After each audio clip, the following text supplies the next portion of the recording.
all. Thank you for joining us. I know this week has been crazy hot, so I hope everyone's staying cool.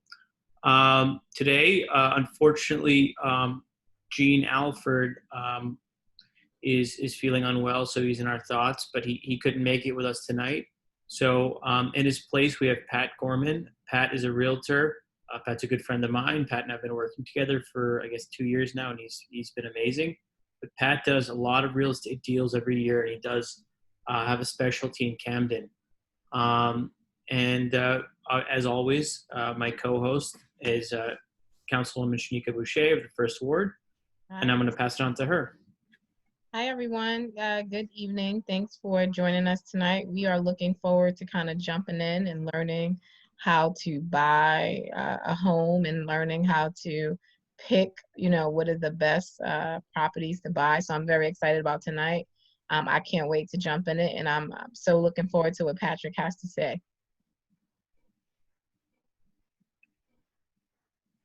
We're going to turn it over to Patrick to get us started. I guess, do you want to get started now, or do you want to give people another minute or two on God? People are trickling in slowly, but we are recording. So we're going to have this live, and we get more views on the recordings on YouTube than we do on the webinars. So I say let's give it another minute or two, and then we'll just go into it. But the nice thing is we are going to have this on YouTube, so it's going to outlive us, hopefully. So you can share it with your friends, and you can rewatch it. Perfect. Patrick, do you want to give us a little bit of background on you and what you do? That would be great. Hi, thank you. I'm very excited to be here. Thank you for having me. My name is Patrick Gorman. I'm a real estate agent with Berkshire Hathaway. I started selling real estate in 2001. I actually started selling real estate in Camden. I primarily did renters into buyers, so this is something that I'm very familiar with. But it's very exciting to help people obtain home ownership. It's one of the big dreams in America, and it is a great thing to be a part of. And when you see somebody obtain home ownership, especially somebody first one in their family, or it's very exciting, and it is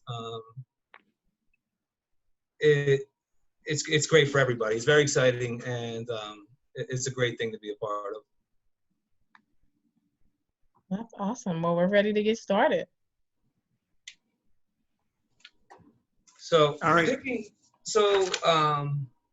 Finding the right realtor when you start is really important.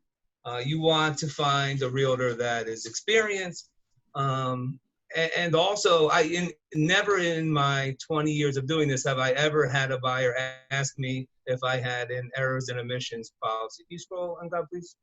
Sure.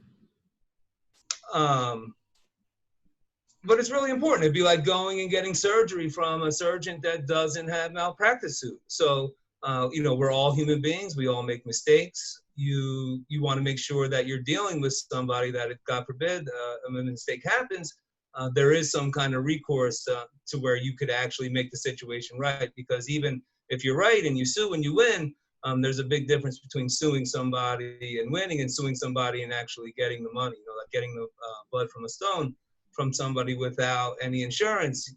Even if you do win, it could be just a complete waste of your time and resources. So finding somebody that's licensed, has an errors and omissions policy. I usually find it's best to get somebody through referral, somebody that had a good experience with another realtor. You want somebody that's going to return your phone calls, and somebody that is fighting on your team. This is like a team. This is a team sport here. So we're all on the same team. I want to make sure that my buyers get the best house for the least amount of money with all the repairs they're entitled to. So, starting with a good real estate agent that comes highly recommended. You can check, today's day and age, you can check their reviews on Zillow or Realtor.com. It's one of the best things that you can use Zillow for. Is really important. So that would be obviously step one. And then could we please scroll? Sure.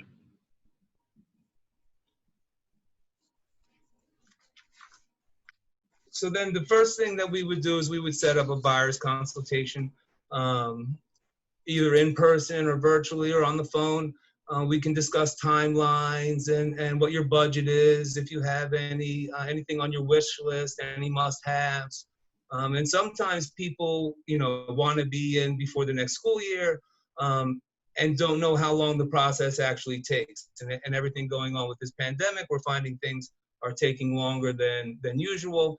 So if you wanted to be in a house by September, you may want to really start looking in May even. So going over your timeline, going over your current housing, making sure that you can get out of your current housing without incurring any kind of fees or any unexpected expenses. This way, it gives me an opportunity to explain the process to the buyer, make sure that we're all both on the same page, and it really lays the foundation for the entire experience.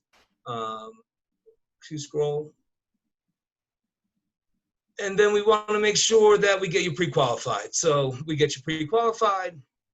A lot of people will come with their own lender, and that's fine. People can use whomever they wish. I usually like to have my clients use a lender that I am familiar with, somebody that is competent and trustworthy.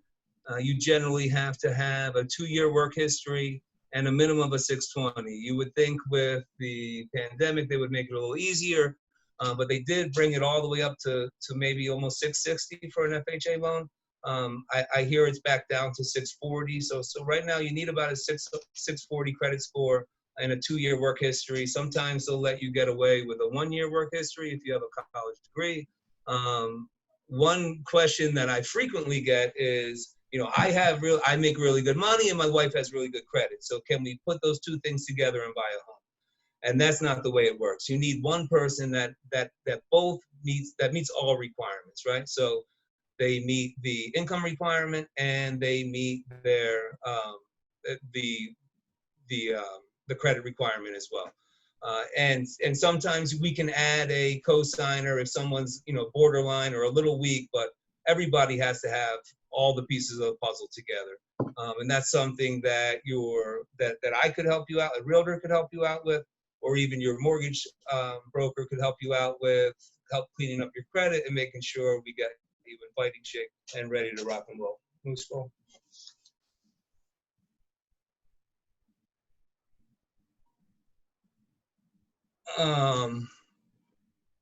One important thing throughout the process to remember after you get pre-qualified, not to open up any new credit cards, buy any cars, change your job. If you do something like that, please talk to your mortgage representative. And especially when I generally refer the mortgage rep, people will contact me all the time asking me questions, and that's fine, and I'm happy to answer them. But you really want to have an open line of communication with your mortgage representative. They're on your side, they're part of the team, they want to make it happen.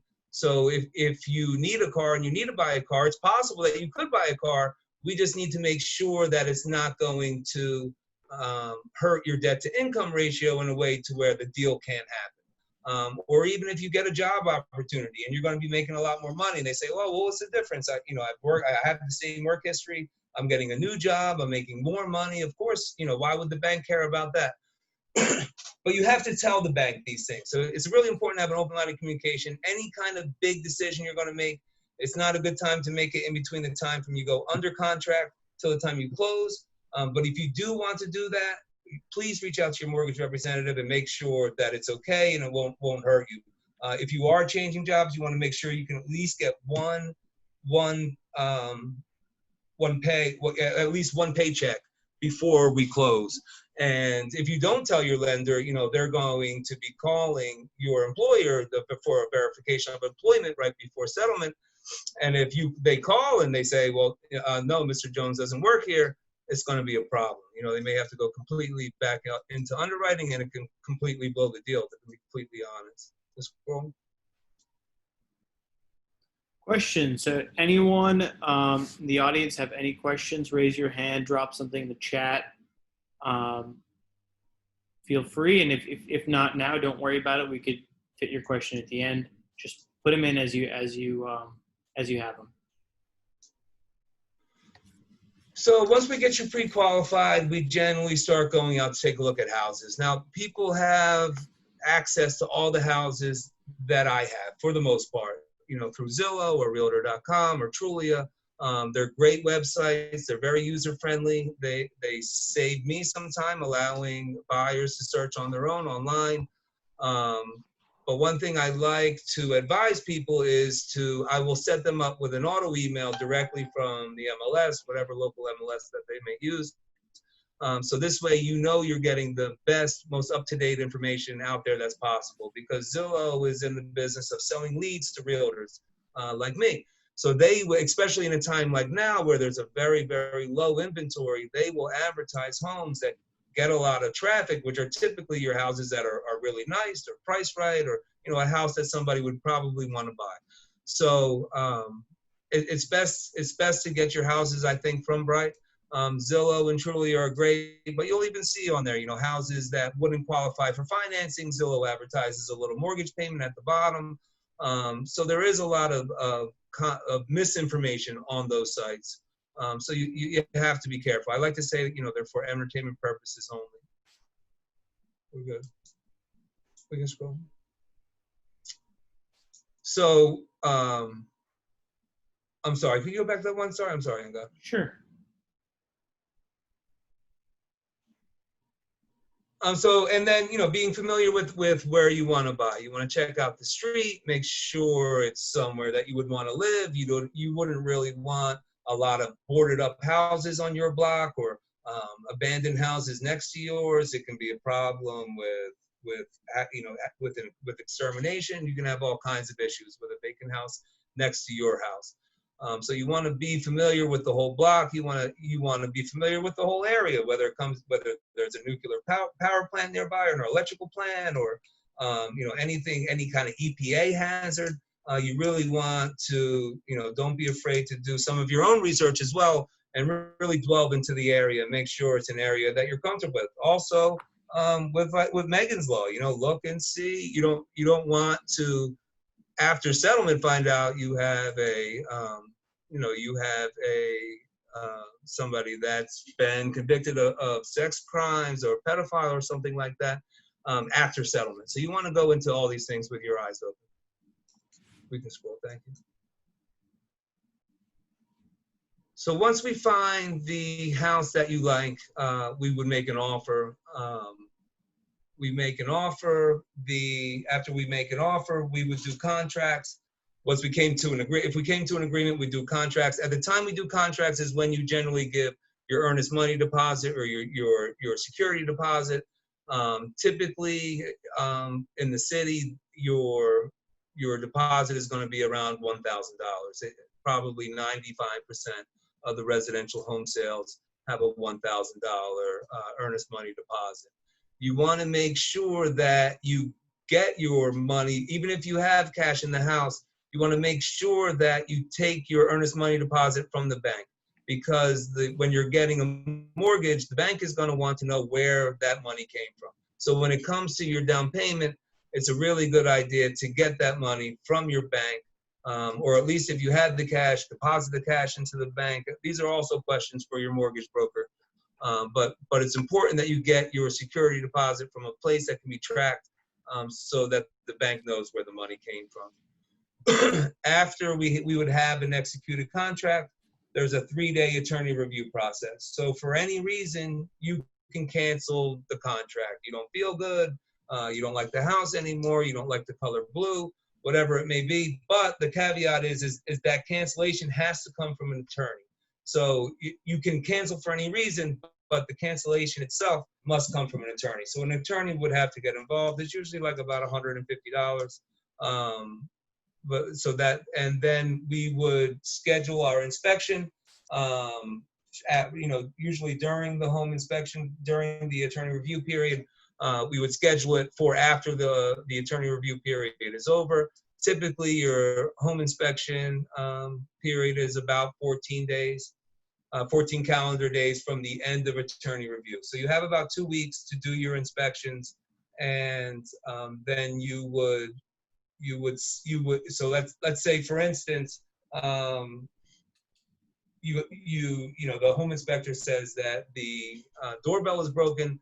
If you ask the seller to fix the doorbell and the seller says no, you technically could cancel the deal, or you could cancel the deal because the seller has a responsibility to cure under the New Jersey Association of Realtors contracts. And then another timeline that's important to keep in mind is your mortgage contingency.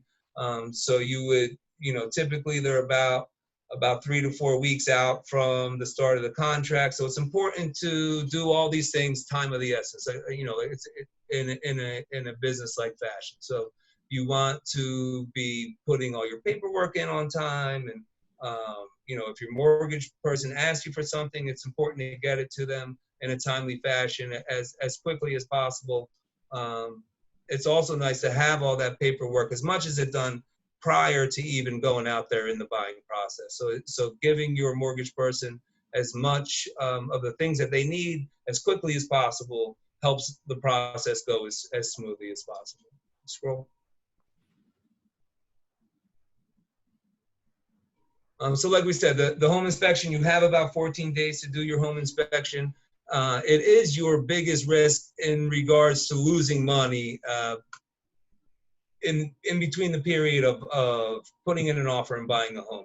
Because when you pay for a home inspector, I suggest all my buyers get a home inspection. And there is a lot of people say, and the CO process, the certificate of occupancy process in Camden is very in depth, right? They have a building inspector, electrical inspector, plumbing, and the fire marshal all come out, and they do ask for a lot of repairs. However, they're not home inspectors, and they're not hired by you to look at the house and make sure everything is right. The other thing is that if a inspector from the city doesn't see something wrong with the home, you don't have any recourse after you buy the house. Whereas if you got a home inspection and that home inspector misses something in the home and some kind of defect, you have some recourse you could litigate with that home inspector to try and make that right. And even at a bare minimum, you get peace of mind, right? So even if there's nothing wrong with the home, you hire a home inspector, they do the home inspection. It's worth it just for the peace of mind alone to know that you're not buying, a money pit or something that won't be positive to help you and your family going forward in the future. Making sure you're buying a solid home. After, and anything that the home inspector calls for, you can ask to be fixed. I've seen some really silly things asked to be fixed for in my time, but we typically want to keep them to things that are integral with the home, having to do with the electrical or the plumbing or the house or the roof or the foundation, termites, radon, all that good stuff. But so after we did our home inspection, we would put in our request for our repairs, and the seller would either agree to do all of them or some of them. If the seller agrees to do all of them, then the deal just keeps going as planned. If the seller does not agree to do all of them, if they won't do one or even two things, the buyer does have the right to cancel the contract and hopefully get their security deposit back. Now, there is no guarantee that you're going to get your security deposit back. Us as realtors, even if my company's holding the escrow check, I can't release that escrow check unless both the seller and the buyer agree to release those funds. The only one that can really that can actually has the authority to release funds would be a judge if both parties were in disagreement. Scroll.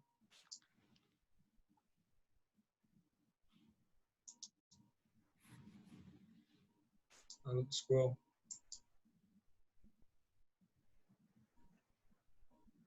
Questions? Anyone have any questions? Let us know. And like I said, you could always ask at the end. But this is a great time if you want to raise your hand or put something in the Q&A or chat.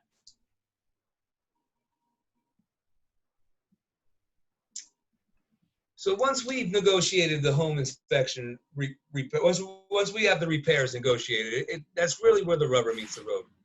99 out of 100 times, after you get through the inspection and both parties agree on the repairs, generally speaking, that's your biggest hurdle. So once we have that out of the way, I usually like to get the appraisal ordered as soon as possible. The appraisal is something that the buyer has to pay for. Sometimes you can wrap it into your closing costs.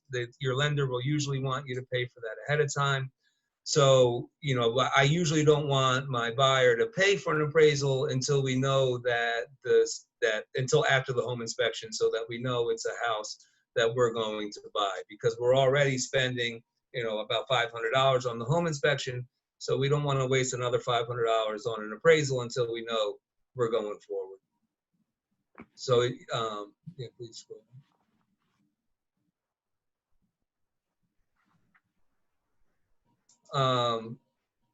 You have after the seller is done. So we're doing this a little bit on good faith, because we're hoping that the seller is going to do all repairs accordingly. And it is your right to have those repairs inspected again. It's not free, but you could have your home inspector come back out to make sure that all the repairs were done right. I think it's a good idea to be done. So after all the repairs are done,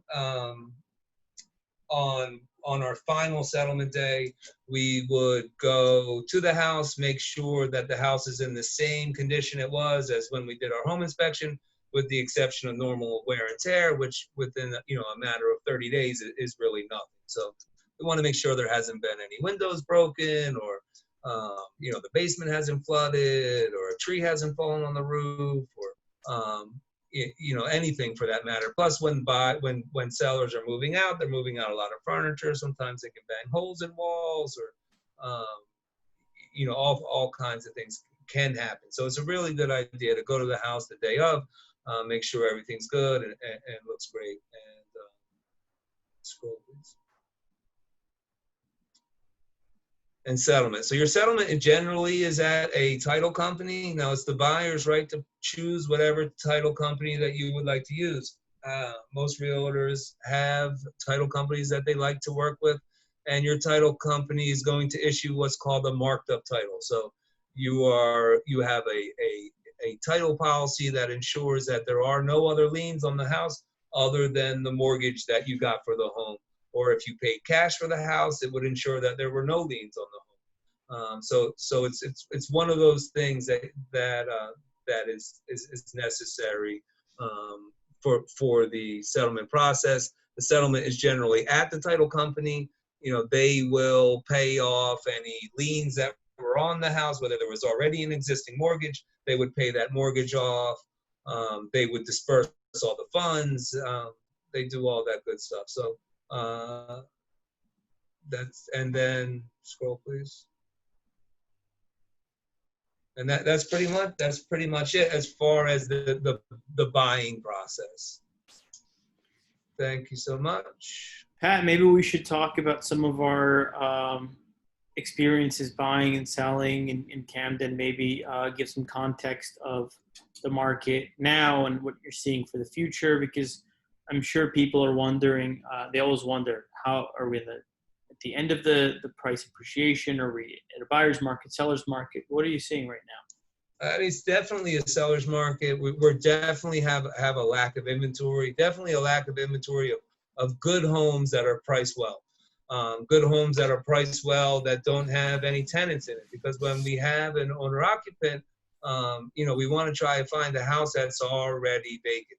Especially right now with the pandemic. There's so few houses. We're seeing people wanting to buy houses with tenants in them. So it's which can be difficult in the pandemic, because you can't really get anybody out of the house right now. So you want to be really cautious about that. So there's very little inventory out there. I think prices have gone really well. Interest rates are fantastic. You can get an FHA loan right now under 3%. You could get a first-time home buyer, NJFMLA for in the threes. I mean, that's absolutely phenomenal. So it's definitely a seller's market, but there's still a lot of good things for buyers in regards to interest rates and programs, and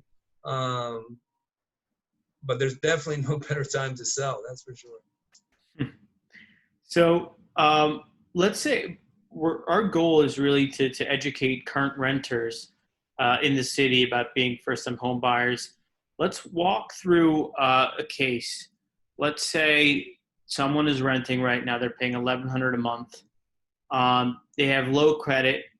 Their credit score is, say, 530 right now, and they want to buy. What would you advise they do next? And let's walk through where they would go, what they would be paying, what they would be budgeting.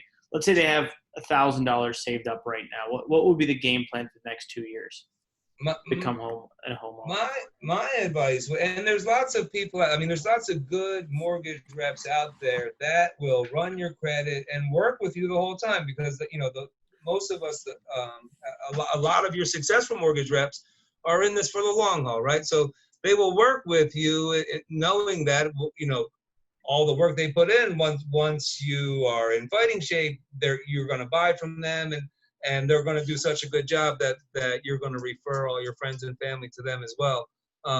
So I would hook up with a really good mortgage rep, somebody that can give you advice, show you how to best use that $1,000 that you have saved up. It could be the better chances to take that $1,000 and pay off high credit card balances, or even pay off a judgment or two. Initially, when you first pay off derogatory credit, the way that the algorithm works for the credit bureau, you'll actually see your credit dip a little bit. But the following month, your credit is going to skyrocket. And there's a lot of little things that you can do to drastically improve your credit. One, like if you have no credit cards, even just opening up a credit card or a secured credit card, or Orchard Bank has a credit card with only a $300 limit, and using that credit card and paying it off every month.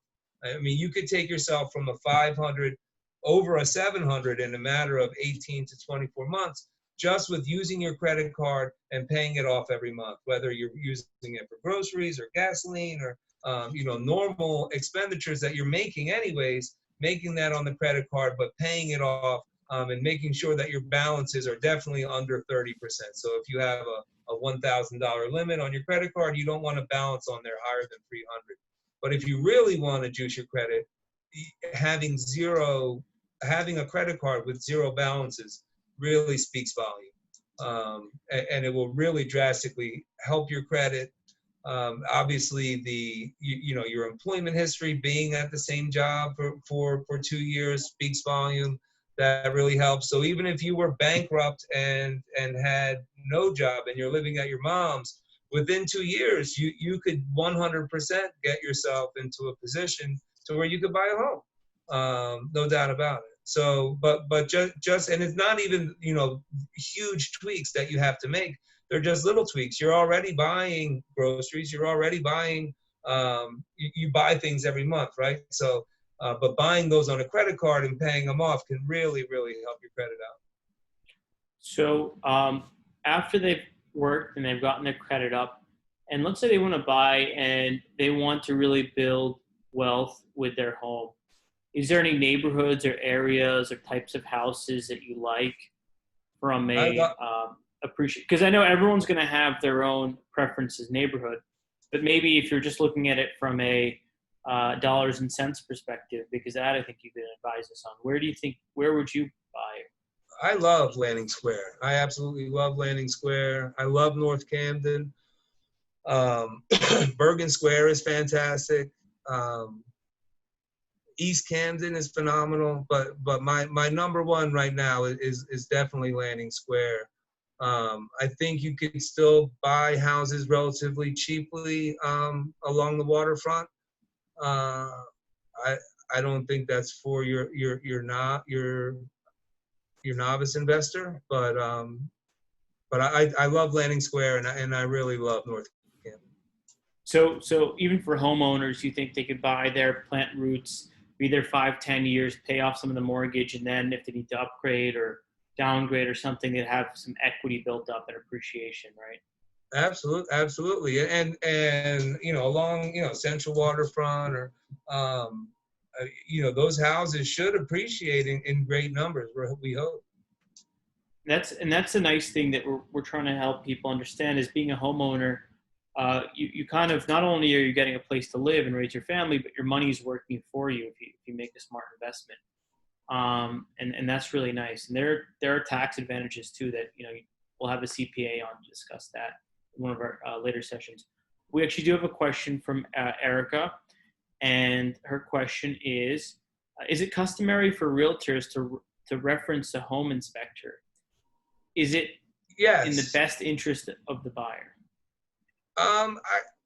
So it really comes down to do you have a good realtor, right? So it is a lot more work. If someone were to buy a home without a home inspection, it would make my life easier, but it's not in the best interest of my client, right? So I generally refer home inspectors that I think are really good. I think it is possible that your realtor could give you a home inspector that's not that good, because the less issues that they bring up, the easier the job it can be for the realtor. So with the same kind of thing, you want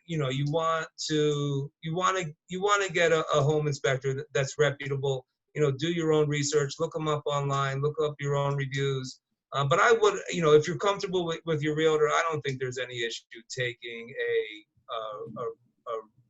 a referral from your agent for your home inspector. And maybe this is an experience that we've had together. In regards to home inspectors, one thing that I think we learned this year was that home inspection clauses really depend on the market. So in a market that's really tight right now, do you think it's best for homeowners to be nitpicky or to kind of just be more? You really want to focus on your major, your major systems, your electrical, your plumbing, your roof. You really don't want to get, super picky with it, just with the nature of the way the market is right now. All that being said, everything needs to be fair.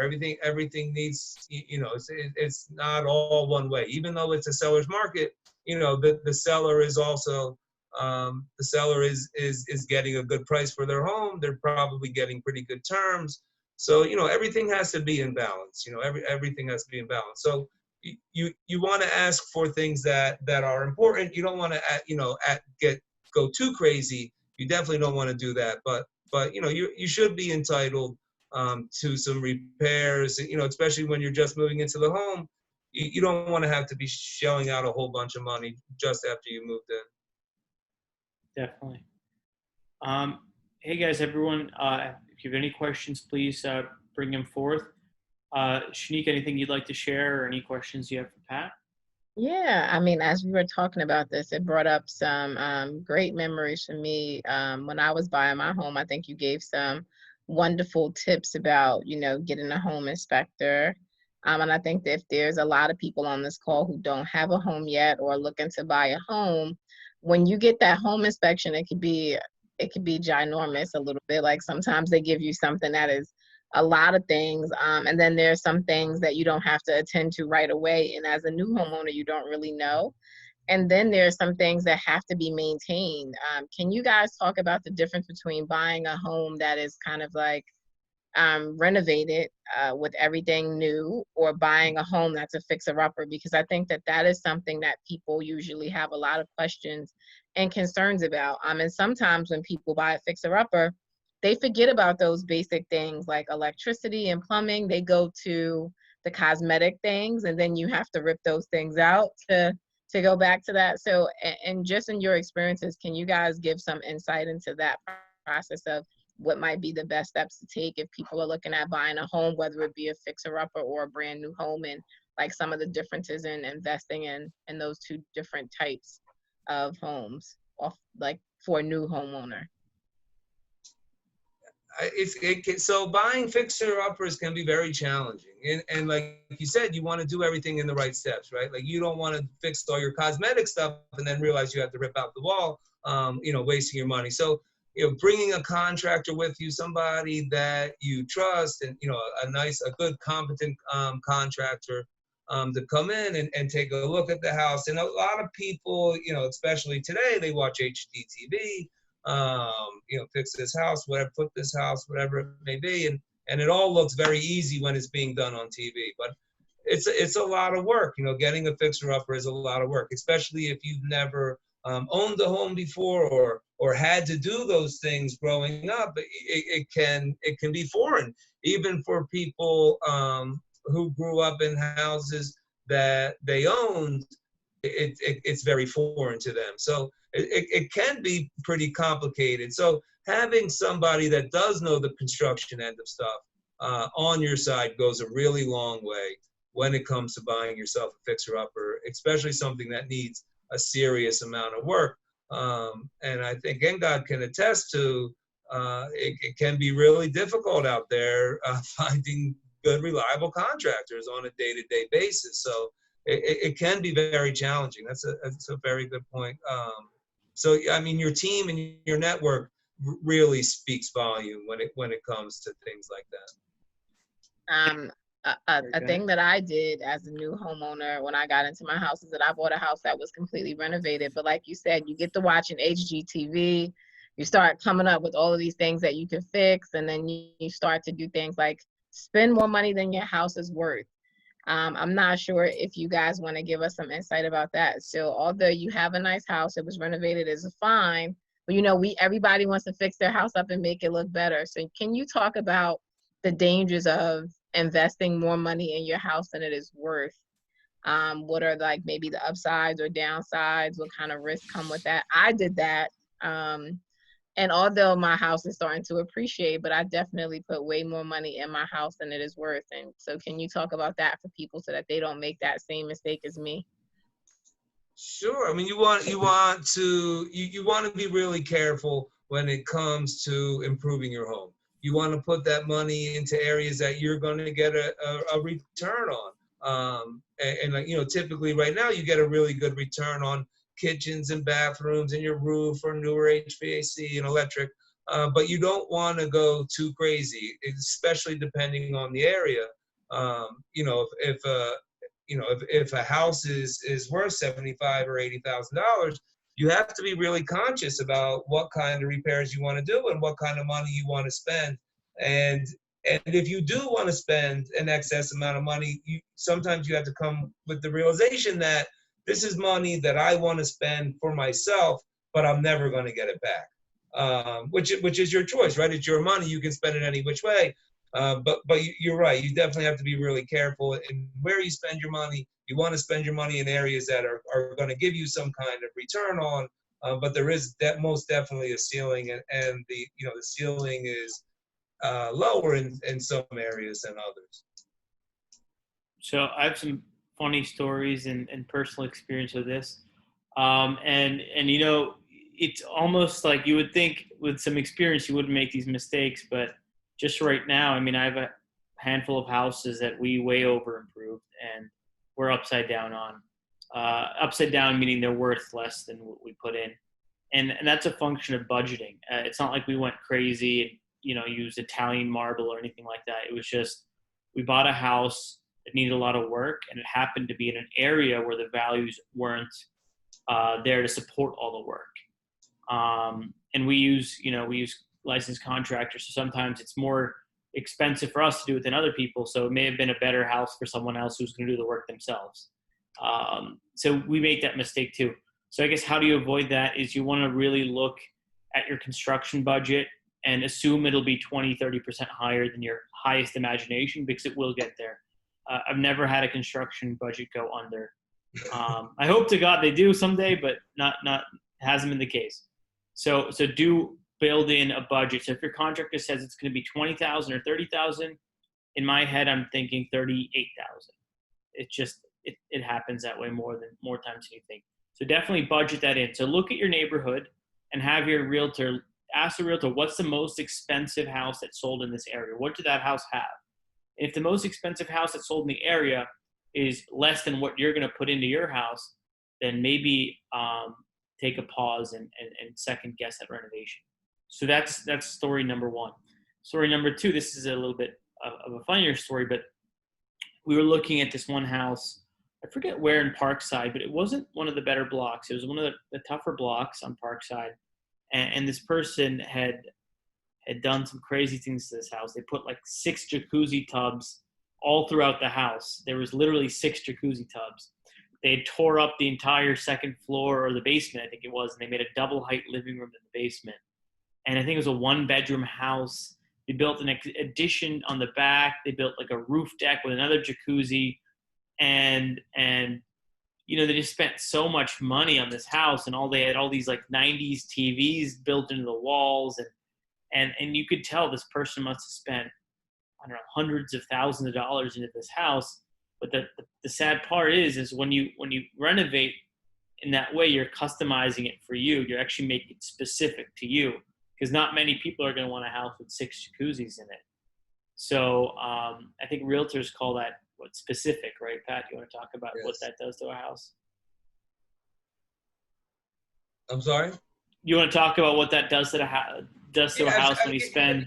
Right, and like even what crazy color paints, and you want to be careful getting too personal to yourself, because after all, every house that I look at, which is another really good point, is resale, right? So whenever you're buying a home, one of the most important factors to me is, can I sell this house for what I bought it for and quickly, which is really, really important. And one thing that comes along with that is not making crazy repairs or modifications to the home that is going to narrow the demographic of the people that would want to buy that home, especially when it comes with over improving your house. So over improving your house and making it specific to yourself is like it's double bad.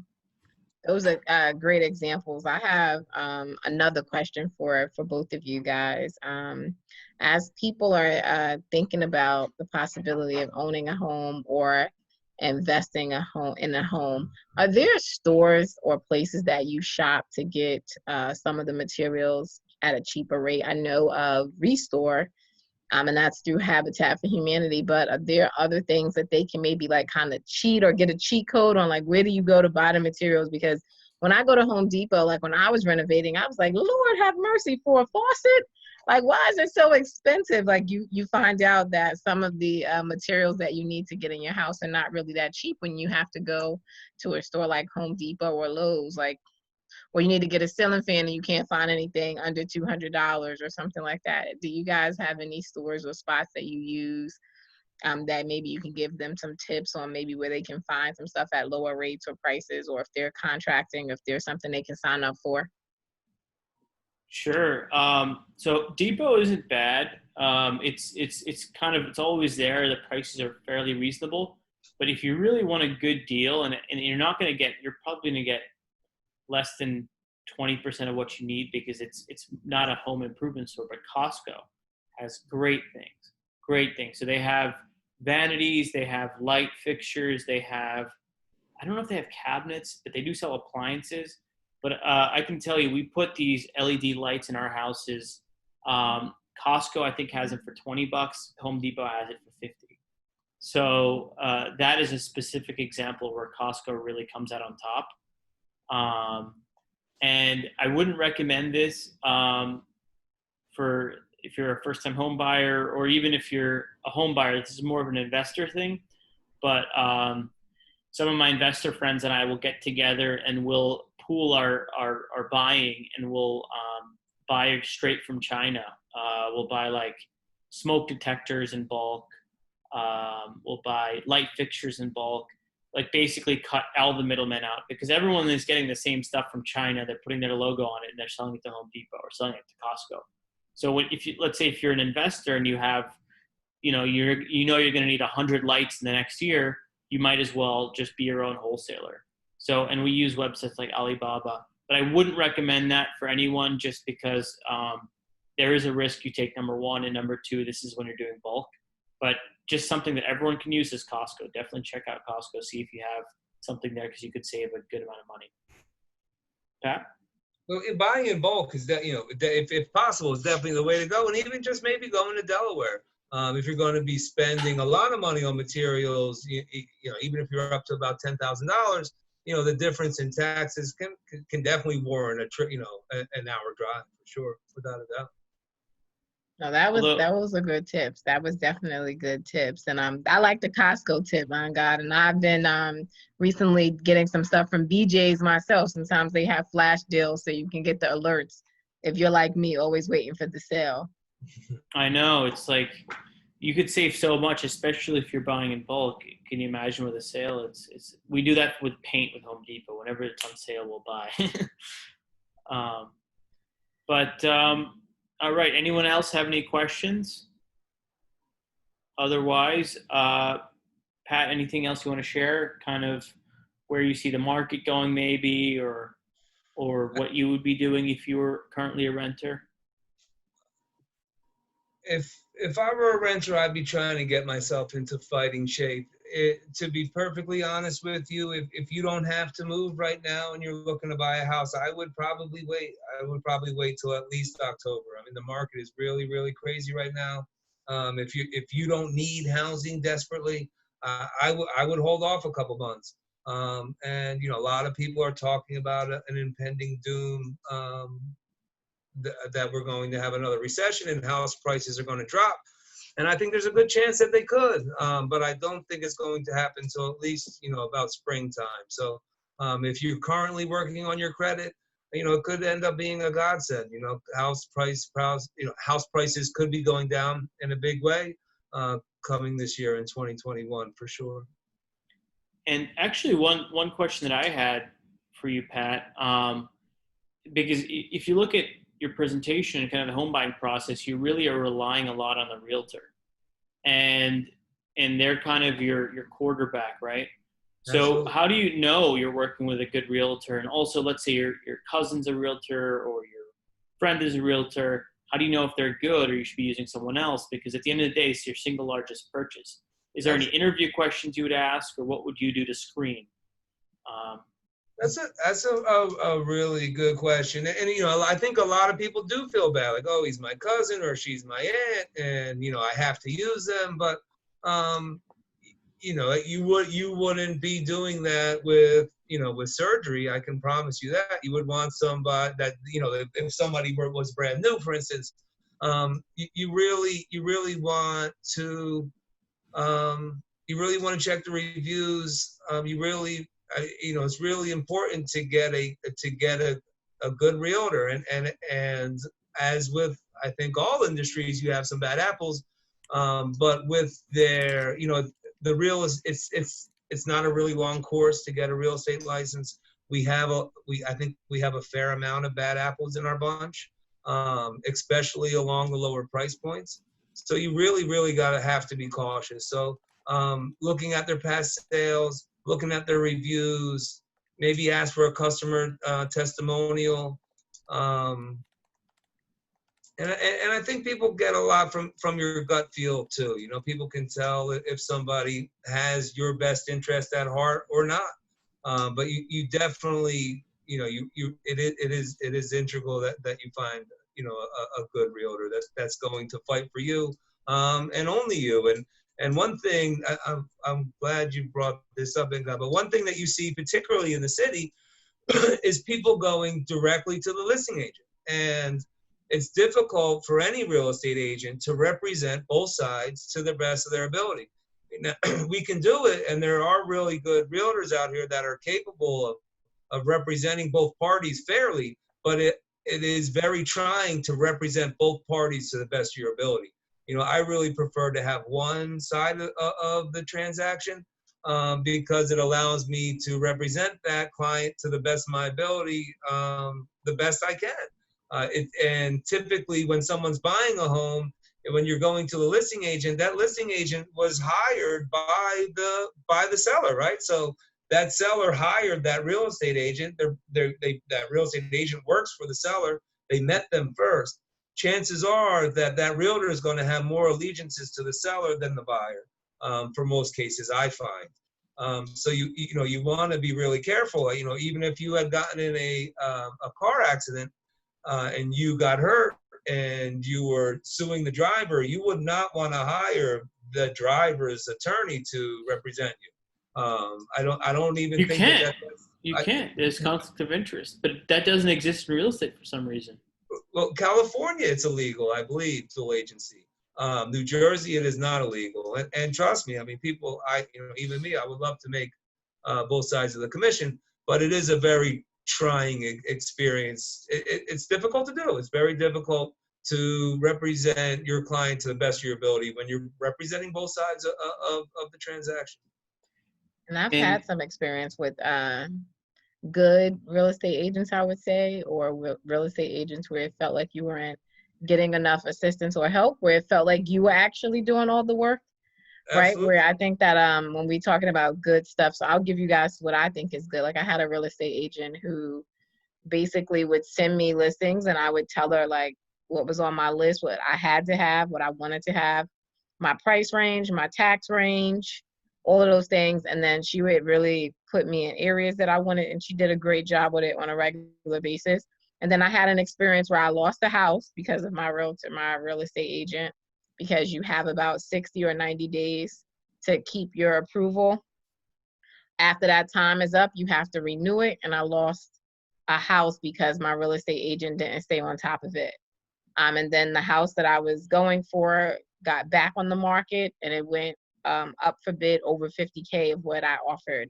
So that was kind of upsetting, and that happened. And I've had a few other instances where I had agents who kind of dropped the ball on some things. So you definitely have to stay on top of your agents when you are trying to get a house and make sure that they give you information. And they're also working with you to make sure that you have everything that you need to bring to the table to get to closing, because that's the idea. When you find houses that you want, you need to get to closing. You have to be thinking about a closing date, because otherwise it's not really, going to be worth your while or theirs. And then making sure that they're not pressuring you. I also had a real estate agent before try to pressure me into buying a house that I didn't want. And they were trying to like lower the price. But I'm like, I don't want this house. I'm not interested. Because, they are making commission. So sometimes some people will try to pressure you into getting a house that may fit them and it may not fit you. So that's what we mean when we say like a really good agent, that they're representing your interests. I see a hand up from Kaya. Kaya, do you have a question for us? Let's put her on. It's a him, it's a he. Or him, my bad. Oh, hi, can you guys hear me? Yeah, you're on. Okay, I left my question in the chat box, but I just wanted to know if this video was available immediately after it ends on YouTube. Hey guys, so we'll have it uploaded definitely by Monday. So it takes some time for it. It takes some time to download it because it's in the cloud, so it downloads and then we re-upload it to YouTube. Okay, not a problem. It will be live, and if you look at our YouTube channel now, we have the videos from the last 2 weeks. So, and we love that because now you can share with your friends, family that wasn't here, and if you want to reference it back, they're there for you. Okay, thank you. Thanks. Any other questions? Anybody else have a question? I know we've given a lot of information. We talked about a lot of things tonight. Credit was brought back up, having a good agent, places to buy materials from, we talked about, not overspending on a house. Any other questions? Kaya, is your hand up again? I think I see your hand up. Let's see. Oh, he put his hand down, okay. So one thing, if I could leave a bit of advice, and this whole kind of every aspect of buying a house, you might want to use it. It's called the rule of 3. And whenever you're going to make a decision, try to see at least 3 options. So when you're going to pick a realtor, speak to at least 3 realtors. So because a lot of times when you're making big decisions, you get emotional, you want it to be quick, you just want it done. I'm really anxious myself sometimes, so I make this mistake all the time. But at least try to speak to 3 realtors. Then when you see houses, at least at a minimum, see at least 3 houses. Don't fall in love with the first one you see. When you're looking for a contractor to fix it, get 3 bids. When you're speaking to a bank, speak to at least 3 banks. Definitely try to, and it doesn't have to be 3, it could be 5, it could be 10, how much ever time you have, please feel free to do so. but at a minimum, keep at least 3 options for any of these big decisions when it comes to buying a house.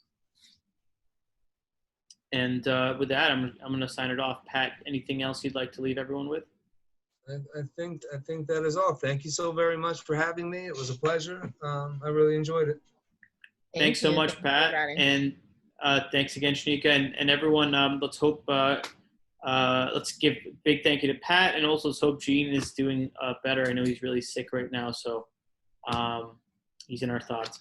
But we'll see everyone here next week. We are going to change the day for next week to Wednesday. And there's a chance, depending on feedback, that we will continue the summer speaker series on Wednesdays as opposed to Thursdays. So if you guys have any opinions, comments, questions, or concerns on the day and time, please let us know, because we're very happy to change things around if it's more convenient for everyone. But with that, everyone have a great weekend. Stay cool and stay safe. Thank you all. Take care. Good night. Bye. Bye, guys. Bye.